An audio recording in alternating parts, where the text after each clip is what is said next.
Hi friends, ഈ ഒരു ടോപ്പിക്കിനെ കുറിച്ചിട്ട് വീഡിയോ ചെയ്യണ്ട എന്ന് ഞാൻ സത്യം പറഞ്ഞാൽ കരുതിയതായിരുന്നു കേട്ടോ. കാരണം ഇതിനെക്കുറിച്ചിട്ട് ഇപ്പോൾ വീഡിയോ ചെയ്തിട്ട് കാര്യമില്ല. നമ്മളിപ്പോൾ എന്തിനാണ് നമ്മൾ അനുഭവിക്കുന്ന പ്രശ്നങ്ങളും ബുദ്ധിമുട്ടുകളും മറ്റുള്ളവരെ കാണിക്കുന്നത് അല്ലെങ്കിൽ അവരോട് പറയുന്നത് എന്ന് ഞാൻ കരുതിയിട്ടുണ്ടായിരുന്നു. പക്ഷേ ഇപ്പോഴത്തെ ഈ ഒരു സിറ്റുവേഷനിൽ ഈ ഒരു വീഡിയോ ചെയ്യണമെന്ന് എനിക്ക് എന്തായാലും തോന്നി. അതുകൊണ്ടാണ് ഇത്തരത്തിലുള്ള ഒരു വീഡിയോ ചെയ്യുന്നത് കേട്ടോ. ഇത് നെഗറ്റീവായിട്ട് കാണുന്ന ആളുകളുണ്ടാവും, പോസിറ്റീവായിട്ട് കാണുന്ന ആളുകളുണ്ടാവും. അതെന്തായാലും നിങ്ങൾക്ക് തീരുമാനിക്കല്ല. നമ്മൾ ഒരു കാര്യം പറയുമ്പോൾ അത് എല്ലാവരും ഒരുപോലെ അംഗീകരിക്കുമെന്നുള്ള ഒരു വിശ്വാസമൊന്നും നമുക്കില്ല. എല്ലാവരും ഒരേ കണ്ണിൽ കണ്ടു കഴിഞ്ഞാൽ എന്താ പറയുക, ലോകത്ത് പറഞ്ഞ പോലെ ഒരു പ്രശ്നം ഉണ്ടാവില്ല എന്ന് പറയണ പോലെ എല്ലാവർക്കും അങ്ങനെ ഒരേ ചിന്താഗതിയിൽ എല്ലാ കാര്യങ്ങളും കാണാനൊന്നും പറ്റില്ല. പക്ഷെ ഓരോരുത്തർക്കും ഓരോ കാഴ്ചപ്പാടാണല്ലോ. ഞാനൊരു കാര്യം പറയുമ്പോൾ അത് എൻ്റെ അനുഭവത്തിൽ നിന്നാണ്, നിങ്ങൾ ആ ഒരു കാര്യം ഉൾക്കൊള്ളുന്നത് നിങ്ങളുടെ അനുഭവത്തിൽ നിന്നാണ്. അത്രേ കണ്ടാൽ മതിയിട്ട് എല്ലാവരും പിന്നീട് ഇതിനെ നെഗറ്റീവായിട്ട് സപ്പോർട്ടായിട്ടും എന്താ പറയുക അങ്ങനെ ഒന്നും നിങ്ങൾ കാണേണ്ട ആവശ്യമില്ല. നമ്മളൊരു കാര്യം പറയുമ്പോൾ അത് നമ്മുടെ ചിന്താഗതിയിൽ നിന്നിട്ടാണ്. നിങ്ങൾക്ക് ഉൾക്കൊള്ളാൻ പറ്റുന്നുണ്ടെങ്കിൽ നിങ്ങൾ ഉൾക്കൊള്ളുക, ഇല്ലെങ്കിൽ നിങ്ങൾ ആ ഒരു ഇതിൽ തന്നെ അത് വിടുക, അത്രേ ഉള്ളൂ. അപ്പോൾ കഴിഞ്ഞ ദിവസം ഞാനൊരു വീഡിയോ കണ്ടിട്ട്, അതായത് ഒരു സ്ത്രീ തനിച്ച് താമസിക്കുന്നു വീട്ടിൽ നിന്ന്, അതായത് ഹസ്ബൻഡിൻ്റെ വീട്ടിൽ നിന്ന് മാറിയിട്ട് അവർ തനിച്ച് താമസിക്കണം.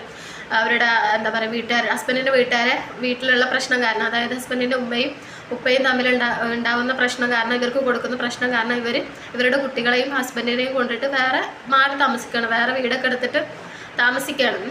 അപ്പോൾ ഇതിന് കാരണം എന്ന് പറഞ്ഞു കഴിഞ്ഞാൽ ഹസ്ബൻഡിൻ്റെ ഉമ്മ എന്താ പറയുക ഭയങ്കര ശല്യമാണ്, ഒട്ടും സമാധാനം തരുന്നില്ല, ഭയങ്കര എന്താ പറയുക ഒരു മാതിരി സ്വഭാവമാണ് അങ്ങനെയൊക്കെ.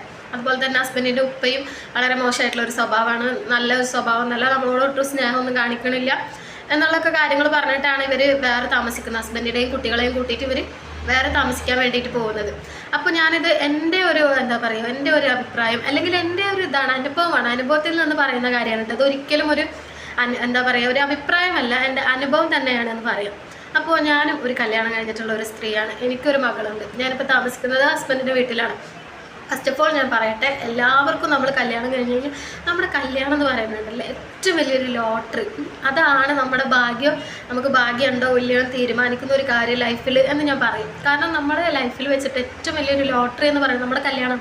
അത് നമുക്ക് അടിച്ചാൽ നമ്മൾ സത്യമായിട്ട് രക്ഷപ്പെടും. ഇല്ലെങ്കിൽ ഏകദേശം പറഞ്ഞ പോലെയൊക്കെ നമ്മളിങ്ങനെ ഒരു അഡ്ജസ്റ്റ്മെൻറ്റിൽ നമ്മുടെ ജീവിതം ഭാഗം കൊണ്ടുപോകേണ്ടി വരും എന്ന് പറയുന്ന പോലത്തെ ഒരു അവസ്ഥയാണ്. സത്യം പറഞ്ഞു കഴിഞ്ഞാൽ കല്യാണം എന്ന് പറയുന്ന ഒരു ലോട്ടറി അടിക്കുന്ന പോലെ, കിട്ടിയാൽ കിട്ടി പോയാൽ പോയി. സത്യമായിട്ട് അനുഭവത്തിൽ നിന്ന് പറയുന്ന ഒരു കാര്യമാണ്. ആ ലോട്ടറി അടിച്ചിട്ടുള്ള ആളുകളാണെന്നുണ്ടെങ്കിൽ അവർ വളരെ ലക്കി ആയിട്ടുള്ള ആളുകളാണ്. അപ്പോൾ ഞാൻ കല്യാണം കഴിഞ്ഞിട്ട് ഇപ്പോൾ ഹസ്ബൻഡിൻ്റെ വീട്ടിലാണ് താമസിക്കുന്നത്. അപ്പോൾ ഈ പല ആളുകൾ പറയുന്ന ഒരു കാര്യമാണ്, ഹസ്ബൻഡിൻ്റെ ഉമ്മ വളരെ എന്താ പറയുക മോശമായിട്ടുള്ള രീതിയിലാണ് പെരുമാറുന്നത്, നമ്മളോട് ഒട്ടും സ്നേഹം കാണിക്കുന്നില്ല, നമ്മൾ എന്തൊക്കെ ചെയ്തു കൊടുത്താലും നമുക്കത് തിരിച്ച് കിട്ടുന്നില്ല, എന്താ പറയുക നമുക്ക് വെറും കുറ്റപ്പെടുത്തലുകൾ മാത്രമേ ഉള്ളൂ എന്ന്. അപ്പം ഞാൻ പറയട്ടെ, ഞാനും അങ്ങനെയുള്ള ഒരാൾ തന്നെയായിരുന്നു. നമ്മൾ എന്തൊക്കെ നന്മകൾ ചെയ്തു കൊടുത്താലും നമുക്ക് തിരിച്ചിട്ട് വലിയ സ്നേഹം കാര്യങ്ങളൊന്നും കിട്ടിയിട്ടുണ്ടായിരുന്നില്ല. എല്ലാവരും പറയുമോ നിനക്ക് സ്നേഹമുള്ളതുകൊണ്ടാണ് നീ ഇങ്ങനെയൊക്കെ പറയുന്നത്. സത്യം പറഞ്ഞു കഴിഞ്ഞാൽ അങ്ങനെ ഒന്നുമല്ല. നമ്മൾ എന്താ പറയുക നമുക്ക് പറയാൻ പറ്റാത്തതായിട്ടുള്ള ഒരുപാട് കാര്യങ്ങളുണ്ട്. അപ്പോൾ വലിയൊരു എന്താ പറയുക നല്ല സ്നേഹമുള്ള ഒരു അമ്മായിമ്മ ഒരിക്കലും അങ്ങനെ ഒന്നല്ല കേട്ടോ. പക്ഷെ ആൾ മരണപ്പെട്ടു പോയി പഠിച്ചാൽ ആളൊരിക്കലും കുറ്റം പറയല്ല കേട്ടോ. ഞാൻ ഇത് കാരണം ആർക്കെങ്കിലും ഒരാൾക്ക് ആ ഒരു ചിന്ത മനസ്സിലുണ്ടാവട്ടെ എന്ന് മാത്രം കരുതിയിട്ട് പറയുന്നതാണ്. അല്ലാതെ എൻ്റെ അമ്മായിമ്മനെ ഞാൻ ഒരിക്കലും കുറ്റം പറയില്ല. ഞാൻ ഇന്ന് വരെ ആളെ കുറ്റം പറയില്ല. കാരണം എനിക്ക് ആളെ അത്രയും ഇഷ്ടമായിരുന്നു. നമ്മളോട് ആളെന്ത് ചെയ്താലും എനിക്ക് ആളെ അത്രയും ഇഷ്ടമായിരുന്നു. കാരണം ഒരൊറ്റ റീസണുള്ളൂ, എൻ്റെ ഹസ്ബൻഡിൻ്റെ ഉമ്മയാണ്. ആ ഒരു വ്യക്തി ഇന്ന് ഈ ലോകത്ത് ജീവിച്ചിരിക്കാൻ കാരണമെന്ന് പറയുന്നത് ഈ ഒരു ഉമ്മയും ഉപ്പയുമാണ്. അപ്പം അതിൻ്റെ ആ ഒരു ബഹുമാനവും സ്നേഹം എനിക്കെന്നും അവരോടുണ്ട്. അവർ നമ്മളോട് ഇനി എന്തൊക്കെ ചെയ്താലും. അപ്പോൾ ഈ ഒരു ഉമ്മ എന്ന് പറയുന്നത്, എൻ്റെ ഹസ്ബൻഡിൻ്റെ ഉമ്മ എന്ന് പറയുന്നത് എന്താ പറയുക വലിയ എന്താ പറയുക സ്നേഹം പുറത്ത് പ്രകടിപ്പിക്കുന്ന തരത്തിലുള്ള ഒരു ഉമ്മ ഒന്നല്ല. അതിപ്പോൾ ഇനി മക്കളോടായാലും എന്താ പറയുക എല്ലാ ഉമ്മമാരും ചില മക്കളോട് ഇങ്ങനെ ഓവറായിട്ട് സ്നേഹം കെയർ ചെയ്തിട്ടൊക്കെ പോകുന്ന മക്കളുണ്ടാവും. ഞങ്ങൾ ഉമ്മ എന്ന് പറഞ്ഞാൽ വേറൊരു ഡിഫറെൻറ്റ് ക്യാരക്ടറാണ്. ആളിങ്ങനെ എന്താ പറയുക കുറച്ച് ഒച്ചം ബഹളൊക്കെ ആയിട്ട് അങ്ങനത്തെ ഒരു ടൈപ്പ് ആളാണ്. ആളോട് നമുക്കൊന്നും അങ്ങോട്ട് പറഞ്ഞിട്ട് പിടിച്ചു നിൽക്കാൻ പറ്റില്ല. അങ്ങനത്തെ ഒക്കെ ഒരു ക്യാരക്ടറാണ് കേട്ടോ. അപ്പോൾ പിന്നെ ആൾക്ക് എന്താ പറയുക നമ്മളോട് വലിയൊരു തോന്നില്ല. പക്ഷെ നമ്മളിങ്ങനെ ഒരു അഡ്ജസ്റ്റ്മെൻറ്റിൽ പോയതായിരുന്നു. അങ്ങനെ പിന്നെ ആൾക്ക് പെട്ടെന്ന് വെച്ചിട്ട് വെയ്യാണ്ടായി, ആൾ കിടപ്പിലായി. അപ്പോൾ എന്താ പറയുക, അപ്പോൾ നമ്മൾ ചില മരുക്കളാണെങ്കിൽ വിചാരിക്കുന്ന ഒരു കാര്യമാണ്, ഈ ജീവിച്ചിരിക്കുന്ന കാലം അല്ലെങ്കിൽ നല്ല രീതിയിലിരിക്കുന്ന കാലം എന്നോട് ഒട്ടും സ്നേഹം കാണിച്ചിട്ടില്ല, പിന്നെ അങ്ങനത്തെ ഒരാളെ ഞാൻ എന്തിനാണ് വയ്യാണ്ട് കിടക്കുമ്പോൾ നോക്കുന്നത് എന്ന് ചിന്തിക്കുന്ന പല ആളുകളും നമുക്കിടയിലുണ്ട്. അത് അവരെ കുറ്റം പറയാനും നമുക്ക് പറ്റില്ല. കാരണം അവരനുഭവിച്ചിട്ടുള്ള ആ ഒരു ബുദ്ധിമുട്ട് അല്ലെങ്കിൽ ഇവർ നല്ല പ്രായത്തിൽ അവരോട് ചെയ്തിട്ടുള്ള ഒരു ക്രൂരതൊക്കെ മനസ്സിൽ വെച്ചിട്ടായിരിക്കാം ചിലപ്പോൾ ഒരു പക്ഷേ അവരങ്ങനെ പെരുമാറുന്നത്. പക്ഷേ ഞാൻ ഒരിക്കലും ആ ഒരു ദേഷ്യം, എൻ്റെ അമ്മായിമ്മ ഒരു 2 കൊല്ലത്തോളം വയ്യാണ്ട് കിടന്നിട്ടുണ്ട്.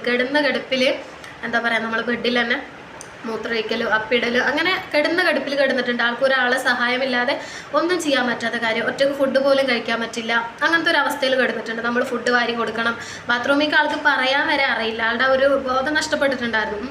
ബാത്റൂമിലേക്ക് വരുന്നത് ആൾക്ക് പറയാൻ അറിയില്ല, ടോയ്ലറ്റിൽ നമുക്ക് അപ്പിടണമെങ്കിൽ അത് പറയാനുള്ള ഒരു ബോധം ഉമ്മക്ക് ഉണ്ടായിരുന്നില്ല. അപ്പം ഉമ്മ അവിടെ തന്നെ ബെഡിൽ തന്നെ കിടന്നു അപ്പിടായിരുന്നു. അപ്പം നമ്മൾ സ്മെല്ലടിക്കുമ്പോൾ വേണം പോയിട്ട് അതൊക്കെ ക്ലീൻ ചെയ്തിട്ട് ആളെ വൃത്തിയാക്കിയിട്ട് കെടുത്താൻ വേണ്ടിയിട്ട്. അപ്പോൾ അത് ആൾക്ക് പറയാൻ പറ്റാത്ത കാരണമായിരുന്നു കേട്ടോ. അപ്പോൾ അതൊക്കെ നമ്മൾ ചെയ്തു കൊടുക്കേണ്ട ഒരു സിറ്റുവേഷൻ വന്നിട്ടുണ്ട് 2 കൊല്ലത്തോളം. അപ്പോൾ പല പെൺകുട്ടികളും വിചാരിക്കുന്ന ഒരു കാര്യം, പിന്നെ ഞാൻ എന്തിനു ചെയ്തു കൊടുക്കണം. പക്ഷേ ഞാൻ അവിടെ അങ്ങനെ ഒരിക്കൽ പോലും ഞാൻ അങ്ങനെ ചിന്തിച്ചിട്ടില്ല. കാരണം ഞാൻ ചിന്തിച്ചിട്ടുള്ള ഒരൊറ്റ കാരണമുള്ള എൻ്റെ ഹസ്ബൻഡ് എൻ്റെ കൂടെയുണ്ട്. വലിയ എല്ലാവരും പറയണമല്ലോ നല്ലൊരു അടിപൊളിയായിട്ടുള്ള ലൈഫൊന്നുമല്ല. പിന്നെ ചിലർ വിചാരിക്കും നിൻ്റെ ഹസ്ബൻഡിൻ്റെ അടുത്ത് കുറേ പണം ഉണ്ടാവും, അപ്പോൾ ഹസ്ബൻഡ് നിന്നെ പൊന്നുപോലെ നോക്കുന്നത് കൊണ്ട് നീ ഈ ഒരു കാര്യം മറന്നിട്ടുണ്ടാവും. അങ്ങനെയൊന്നും അല്ലാട്ടോ. എൻ്റെ ഹസ്ബൻഡ് ഒരു സാധാരണക്കാരനാണ്. ഒരു സാധാരണഗതിയിൽ ഞങ്ങൾ ജീവിച്ചു പോകുന്ന ആളുകളാണ്. വല്ലാണ്ട് സ്വത്തും സമ്പാദ്യം ഒന്നുമില്ല, സാധാരണ കൂലിപ്പണിക്കാരൻ അന്നന്ന് കിട്ടിയിട്ട് അന്നന്ന് ജീവിക്കുന്ന ഒരു ഇതായിരുന്നു. അപ്പോൾ ഈ ഒരു ഉമ്മയോട് ഞാൻ ഒരിക്കലും മോശമായിട്ട് നമ്മളോട് ഇനി എന്തൊക്കെ പെരുമാറിയെന്ന് കരുതിയിട്ട് ആ ഒരു ദേഷ്യം ഒരിക്കൽ പോലും ഞാൻ ആ ഉമ്മയോട് കാണിച്ചിട്ടില്ല. കാരണം എനിക്കുമുണ്ട് ഒരു ഉമ്മയും ഉപ്പയല്ലാണ്ട ഉമ്മ ഉണ്ട്. അപ്പോൾ ആ ഒരു ഉമ്മ അല്ലെങ്കിൽ എൻ്റെ ബ്രദറിന് വൈഫുണ്ട്. അപ്പോൾ ഞാനിപ്പോൾ ഈ ഒരു അമ്മായിമ്മ എൻ്റെ അടുത്ത് ഇത്രയും മോശങ്ങൾ കാട്ടിയെന്ന് കരുതിയിട്ട് ഞാൻ എൻ്റെ ഈ അമ്മായിമ്മയുടെ അടുത്ത് ഞാൻ മോശമായിട്ട് പെരുമാറിയിട്ട് എനിക്ക് ആളെ നോക്കാൻ പറ്റില്ല എന്ന് കരുതിയിട്ട് ഞാൻ എൻ്റെ വീട്ടിൽ പോയി എന്ന് വെക്കുക. പോയിട്ടുണ്ടെങ്കിൽ എൻ്റെ വീട്ടിലത്തെ പിന്നീടുള്ള അവസ്ഥ ഒന്ന് ആലോചിച്ച് നോക്കാം. എൻ്റെ ഉമ്മാക്കും നാളെ പ്രായമാവും. എല്ലാവരും നമ്മൾ ഈ ഒരു ഏജിൽ തന്നെ നിൽക്കില്ല. നിങ്ങൾ കേട്ടിട്ടില്ല, പ്രായമാവും തോറും ഈ ഉമ്മമാർക്ക് കുട്ടികളുടെ ഒരു സ്വഭാവമാവുന്നു. സത്യം പറഞ്ഞത് സത്യമായിട്ടുള്ളൊരു കാര്യമാണ്. ഈ പ്രായമാവും തോറും അവർക്ക് കുട്ടികളുടെ ഒരു ക്യാരക്ടറാവും. നിങ്ങളുടെ വീട്ടിൽ വല്യമ്മമാരൊക്കെ ഉണ്ടെങ്കിൽ നിങ്ങൾക്ക് മനസ്സിലാക്കാൻ കഴിയും. ഈ വല്യമ്മമാരെന്നൊക്കെ പറയുന്നത് ചെറിയ ചെറിയ കാര്യത്തിന് വരെ അവർ ചൂടാവും. നമ്മൾ അങ്ങോട്ട് തിരിഞ്ഞാൽ ചീത്ത പറയും, ഇങ്ങോട്ട് തിരിഞ്ഞാൽ ചീത്ത പറയും. പക്ഷെ അത് അവരുടെ ആ ഒരു സ്വഭാവമാണ്. അവർ പ്രായമാവുന്നതോറും ഒരു കുട്ടികളുടെ സ്റ്റേജിലേക്ക് പോയിക്കൊണ്ടിരിക്കുക. അതാണ് അവർക്ക് തൊട്ടേനും പിടിച്ചതിനും ദേഷ്യം വാശിയൊക്കെ അവർ കാണിക്കുന്നത്. അതൊക്കെ കണ്ടറിഞ്ഞിട്ടുള്ള ആൾ ആയതുകൊണ്ടാണ് കേട്ടോ പറയുന്നത്. എൻ്റെ വല്യമ്മാൻ്റെ ക്യാരക്ടർ എനിക്കറിയാം. എൻ്റെ വല്യമ്മ ഇങ്ങനെ തന്നെ ആയിരുന്നു, എല്ലാ കാര്യത്തിനും ചൂടാവും. അപ്പോഴൊക്കെ നമ്മൾ വിചാരിക്കും വല്യമ്മ എന്തെങ്ങനെ എല്ലാ കാര്യത്തിനും എന്നെ ചീത്ത പറയുന്നത്. പക്ഷേ അത് അവരുടെ ഒരു പ്രായത്തിൻ്റെ ഇതാണെന്ന് പിന്നീടാണ് എനിക്ക് മനസ്സിലായത് കേട്ടോ. അങ്ങനെ ഞാൻ എൻ്റെ വീട്ടിൽ പോയിട്ടുണ്ടെങ്കിൽ ഒന്ന് ചിന്തിച്ച് നോക്കുക, നാളെ എൻ്റെ ഉമ്മാക്ക് വയസ്സാവും. അപ്പോൾ എൻ്റെ ബ്രദറിൻ്റെ വൈഫാണ് ഇപ്പോൾ എൻ്റെ ഉമ്മാൻ്റെ നോക്കേണ്ടത് ഇല്ലേ. നമ്മൾ കല്യാണം കഴിഞ്ഞ് കഴിഞ്ഞാൽ സ്വാഭാവികമായിട്ടും മരുമക്കളാണ് പിന്നെ അവർ വീട്ടിലുണ്ടാവും. നമ്മൾ മക്കൾ അധിക കാലം നമ്മുടെ വീട്ടിലുണ്ടാവില്ല. അപ്പോൾ എൻ്റെ ഉമ്മാനെ നോക്കേണ്ടത് എൻ്റെ കാക്കാൻ്റെ വൈഫാണ്. അപ്പോൾ എൻ്റെ ഉമ്മ ഇപ്പം ഞാൻ അവരോട് എന്തെങ്കിലുമൊക്കെ തെറ്റ് ചെയ്തിട്ടുണ്ട് എന്ന് കരുതിയിട്ട് എൻ്റെ ഉമ്മാക്ക് നാളെ വയ്യാതാവുമ്പോൾ അവരെൻ്റെ ഉമ്മാനെ ഇട്ട് പോകുന്ന ഒരവസ്ഥ ഞാനൊന്ന് ചിന്തിച്ച് നോക്കണം അല്ലേ. എൻ്റെ ഉമ്മാനെ പിന്നെ നോക്കാൻ വേറെ ആരുമില്ല. എൻ്റെ ഉമ്മ എന്തെങ്കിലും അവരോട് തെറ്റ് ചെയ്തിട്ടുണ്ടെങ്കിൽ എൻ്റെ ഉമ്മ നാളെ വയ്യാതെ കിടക്കുമ്പോൾ ആ ഒരു താത്ത എൻ്റെ വൈഫ് എൻ്റെ ഉമ്മാനെ ഇട്ടിട്ട് പോയാലോ ഒന്ന് ചിന്തിച്ച് നോക്കും. അവരാ ഒരു ദേഷ്യമൊക്കെ മനസ്സിൽ വെച്ച് കഴിഞ്ഞാൽ. അപ്പോൾ അത്രേ ഉള്ളൂ നമ്മുടെ ലൈഫ് എന്ന് പറയുന്നത്. നമ്മളൊരു കാര്യം ചെയ്യുമ്പോൾ ഒന്ന് ആലോചിക്കാം. ഇവർ സത്യം പറഞ്ഞു കഴിഞ്ഞാൽ എൻ്റെ വീട്ടിൽ ഒരുപാട് ഇങ്ങനെ ഹസ്ബൻഡ് വീട്ടിൽ പ്രശ്നങ്ങളൊക്കെ ഉണ്ടാകുമ്പോൾ ഞാൻ എൻ്റെ ബ്രദറിൻ്റെ അടുത്ത് വിളിച്ച് പറയാം. എൻ്റെ ബ്രദറാണ് എനിക്ക് എൻ്റെ ലൈഫിലല്ല, എൻ്റെ നിക്കാഹ് വരെ നടത്തി തന്ന എൻ്റെ ഇക്കാക്കയാണ്. എനിക്ക് ഉപ്പില്ലാത്ത കാരണം അപ്പോൾ എൻ്റെ ബ്രദറിൻ്റെ അടുത്ത് ഞാൻ വിളിച്ച് പറയും. എന്ത് സങ്കടം ഉണ്ടെങ്കിലും ഞാൻ വിളിച്ച് പറയും, ഇക്ക ഇങ്ങനെയൊക്കെയാണ് പ്രശ്നങ്ങൾ, അഡ്ജസ്റ്റ് ചെയ്യാതെ പോകാൻ പറ്റുന്നില്ല എന്നൊക്കെ പറഞ്ഞിട്ട് ഇങ്ങനെ സങ്കടപ്പെട്ട് പറയും. അപ്പോൾ എൻ്റെ ഇക്കാക്ക എൻ്റെ അടുത്ത് പറയുന്ന ഒരു കാര്യമുണ്ട്, അതായത് നമുക്ക് ഒരൊറ്റ ലൈഫുള്ളൂ. അപ്പോൾ ഈ ഒരു ഉപ്പ ഉമ്മ എന്ന് പറയുന്നത് അവർ പ്രായമായിട്ടുള്ള ആളുകളാണ്. അപ്പോൾ എൻ്റെ ഇക്കാക്ക എൻ്റെ അടുത്ത് പറയുന്ന കാര്യമാണ്, അവർ പ്രായമായിട്ടുള്ള ആളുകൾ എന്തായാലും ഒരു 19 വയസ്സ് അവർക്ക് പായിട്ടുണ്ടാവും. നമ്മളിപ്പോൾ ജീവിച്ച് തുടങ്ങുന്ന ഒരു പ്രായമാണ്. അപ്പോൾ അവർ ഈ ഒരു ചെറിയ ഇതൊക്കെ കാണിക്കും, അവരുടെ ഒരു ബുദ്ധിയില്ലായ്മയായിട്ട് കരുതിയാൽ മതി. അപ്പോൾ നിനക്ക് അഡ്ജസ്റ്റ് ചെയ്ത് പോകാൻ പറ്റുന്ന കാര്യമാണെങ്കിൽ തീർച്ചയായിട്ടും പോവാം. നീ ഒരൊറ്റ കാര്യം ചിന്തിച്ചാൽ മതി, അവർ പ്രായമായ ആളുകളാണ്. അവരിനി ദുനിയാവിൽ പടച്ചവൻ്റെ കാവലിൽ അധിക കാലമൊന്നും ഉണ്ടാവില്ല. അപ്പോൾ ഈ ഒരു കുറച്ച് കാലം അവർ ചെയ്യുന്ന ചെറിയ തെറ്റുകളാണെങ്കിൽ നീ അത് പുറത്തു പോവാം. അങ്ങനെയാണ് എൻ്റെ കാര്യത്തിൻ്റെ അടുത്ത് പറഞ്ഞത്. അവർ കുറച്ച് കാലം കൂടെയല്ലേ ദുനിയാവിൽ ഉണ്ടാവുള്ളൂ. അപ്പോൾ ചെറിയ തെറ്റുകളല്ല, അവർ പുറത്ത് പോകുന്ന നിനക്ക് എന്താ പറയുക, ഒന്ന് അഡ്ജസ്റ്റ് ചെയ്ത് പറ്റുന്നുണ്ടെങ്കിൽ നീ അഡ്ജസ്റ്റ് ചെയ്യാൻ നോക്കുക. പറ്റാത്ത പ്രശ്നങ്ങളാണെങ്കിൽ എന്തായാലും ഷെയർ ചെയ്യണമെന്ന് എൻ്റെ കാര്യം എൻ്റെ അടുത്ത് പറഞ്ഞിട്ടുണ്ട്. അത് ഒരൊറ്റ വാക്കിൻ്റെ പുറത്താണ് ഞാൻ അത്രയും കാലം പിടിച്ചിരുന്നത്, സത്യം. കാരണം എൻ്റെ കാക്ക പറഞ്ഞൊരു കാര്യം, അവർ പറഞ്ഞ അവർ പ്രായമായ ആളുകളാണ്.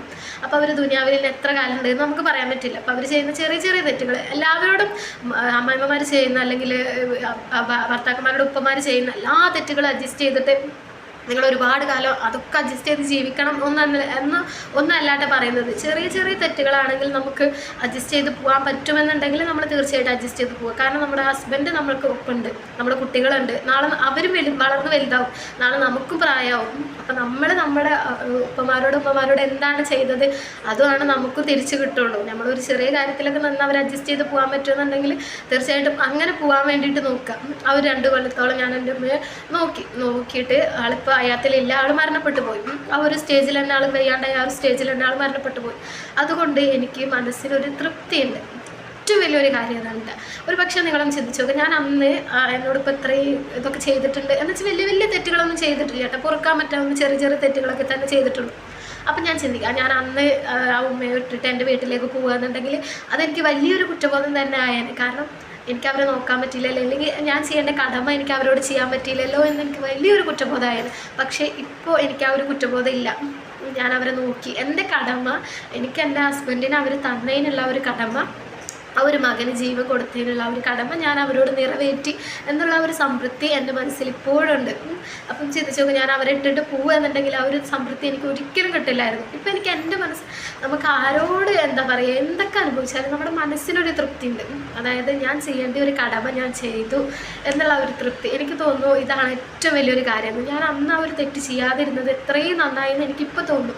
ഞാനത് ഇട്ടിട്ട് പോവുകയാണെങ്കിൽ ഒരു പക്ഷേ ഞാൻ പിന്നീട് ഒരു പക്ഷേ ഖേദിച്ചേനെ. കാരണം നാളെ എനിക്ക് പ്രായമാകുമ്പോൾ എൻ്റെ മരുമക്കൾ എന്നോട് ഇങ്ങനെ ചെയ്ത് കഴിഞ്ഞാൽ അപ്പോഴാണ് ശരിക്കും പറഞ്ഞാൽ എനിക്ക് ആ ഒരു വേദന മനസ്സിലാക്കാൻ കഴിയുള്ളൂ. അപ്പോൾ ഞാൻ അന്ന് ഇട്ട് പോവാതെ ആ ഒരു 2 വർഷക്കാലം ആ ഒരു ഉമ്മയെ നോക്കിയത് കാരണം എനിക്ക് മനസ്സിൽ ഒരുപാട് തൃപ്തിയുണ്ട്. ഇന്നും ആ ഒരു കാര്യം ആലോചിക്കുമ്പോൾ എനിക്ക് ഒരിക്കലും കുറ്റബോധം വരില്ല. കാരണം ഞാൻ ചെയ്യേണ്ട കടമ ഞാൻ ചെയ്തു എന്നുള്ള ഒരു തൃപ്തി എനിക്കുണ്ട് കേട്ടോ. അതാണ് നമ്മുടെ മനസ്സിൻ്റെ സംതൃപ്തി. അതാണ് ഏറ്റവും വലുതെന്ന് എനിക്ക് തോന്നുന്നു. കാരണം നമ്മളോട് ചെയ്ത തെറ്റുകൾ പൊറുക്കുന്നിടത്ത് ആ ഒരു ടൈമിൽ സംബന്ധം നമുക്ക് നല്ല വിഷമം ഉണ്ടാവും. ഞാൻ എന്തിനാണ് അഡ്ജസ്റ്റ് ചെയ്ത് പൊറുക്കുന്നതൊക്കെ പിന്നീട് കുറച്ച് കാലം കഴിഞ്ഞിട്ടൊന്ന് ചിന്തിച്ച് നോക്കണം, അതിൻ്റെ ആ ഒരു മനസ്സുഖം അറിയണമെന്നുണ്ടെങ്കിൽ എന്ന് കരുതിയിട്ട് ഞാൻ ഇപ്പോഴും പറയുന്നു, നിങ്ങൾ ഒരുപാട് ബുദ്ധിമുട്ടുകൾ അനുഭവിച്ച്, പീഡനങ്ങൾ അനുഭവിച്ച് പിടിച്ച് നിൽക്കണം എന്നല്ല കേട്ടോ. നമുക്ക് അഡ്ജസ്റ്റ് ചെയ്ത് പോകാൻ പറ്റുന്ന ചെറിയ ചെറിയ തെറ്റുകളാണെങ്കിൽ, നമുക്ക് അവരോട് പൊറുക്കാൻ പറ്റുന്ന തെറ്റുകളാണെങ്കിൽ തീർച്ചയായിട്ടും നമ്മൾ പുറത്ത് പോവുക.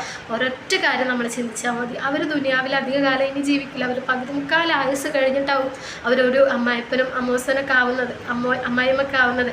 അപ്പോൾ ഇനി കുറച്ച് കാലമല്ല. അപ്പോൾ ചെറിയ ചെറിയ തെറ്റുകളാണെങ്കിൽ തീർച്ചയായിട്ടും അവരോട് അഡ്ജസ്റ്റ് ചെയ്തിട്ട് പോവാം, അത്രേ ഉള്ളൂ. ഇതെൻ്റെ ഒരു എന്താ പറയുക അനുഭവമാണ് കേട്ടോ. ഇത് കണ്ടിട്ട് ഞാനും നീ അങ്ങനെ കുറച്ച് അനുഭവിച്ചിട്ടുള്ളൂ, അതുകൊണ്ടാണെന്നൊന്നും പറയണ്ട. ഇനിയിപ്പോൾ എനിക്കറിയാം ഇതിന് നെഗറ്റീവ് പറയാൻ കുറേ ആളുകളുണ്ടാവും, നീ അനുഭവിച്ച പ്രശ്നം ചെറുതാണ് എന്നൊക്കെ. ഒരിക്കലും നമ്മൾ അനുഭവിക്കുന്നവർക്കറിയാം, അനുഭവിക്കുന്ന ഏത് പ്രശ്നമായാലും ചെറുതല്ല. അത് അനുഭവിക്കുന്നവർക്ക് അത് വലിയൊരു കാര്യം തന്നെയാണ്. അത് അവർ അനുഭവിച്ച ആളുകൾക്ക് അറിയുള്ളൂ അതിൻ്റെ വിഷമ സങ്കടം എത്രത്തോണ്ട് എന്ന്. അപ്പോൾ എന്താ പറയുക, നമ്മൾ പറ്റുന്ന കാര്യങ്ങളാണെങ്കിൽ, ചെറിയ ചെറിയ തെറ്റുകളാണെങ്കിൽ അവരോട് അഡ്ജസ്റ്റ് ചെയ്ത് പോകാൻ നോക്കുക. നമുക്ക് ഒരു കാര്യം ചിന്തിച്ചാൽ മതി, നാളെ നമുക്കും പ്രായമാവും.